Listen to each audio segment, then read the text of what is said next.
¿Cómo pueden haberse originado los mitos sobre los vampiros y además haber tenido el efecto social que ha alcanzado, el cual tiene miles de años y aún con los intentos realizados por la Iglesia para acabar con ellos y darle un contexto religioso a la creencia de los vampiros? Los mitos y leyendas en referencia a estos se mantienen y se refuerzan. Es lógico pensar que el inicio se encuentre fundamentado en la necesidad de darle forma o representación a los arquetipos que se encontraba en el subconsciente de las personas, como explicar la presencia de las sombras en tiempos inmemorables. Es posible que el hombre en su etapa más primitiva y actuando con base a sus instintos realizaba acciones que de alguna manera debían ser explicados.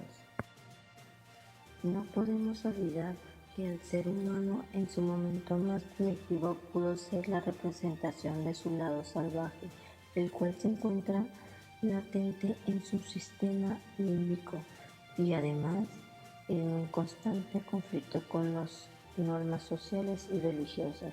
Esto es una realidad que ha sido profundamente estudiada. Adicionalmente a ello, el temor, las creencias, el miedo a la muerte, el instinto de supervivencia y el deseo de la inmortalidad definitivamente son el combustible perfecto para la creación de los mitos, supersticiones y leyendas. Cuando hablamos de los orígenes de los vampiros, nombramos las hipótesis que se manejan en las distintas culturas. Sin embargo, existen algunas características que señalan algunas de las leyendas y mitos sobre las probabilidades de niños concebidos por mujeres pudieran ser vampiros. Como sabemos, una de las cunas de las creencias de los vampiros es Rumania. Cuando una mujer tenía su duodécimo hijo y todos los anteriores eran varones o todas hembras, ese hijo podía ser un vampiro.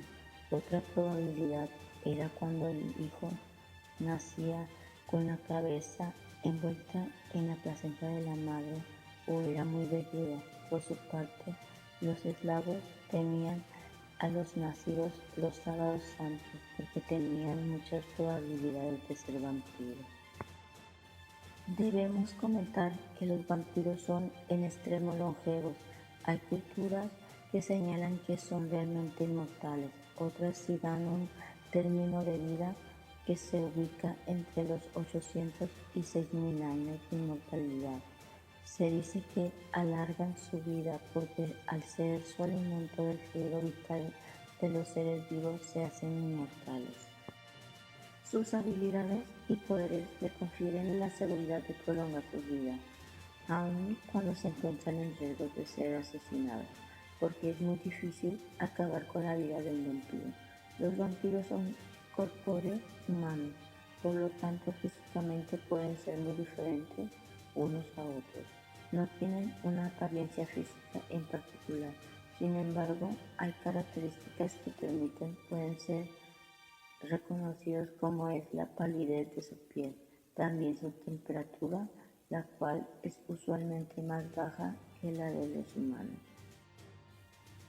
Se dice también que sus ojos en la noche no tienen un color como el de los humanos, sino que suelen ser brillantes.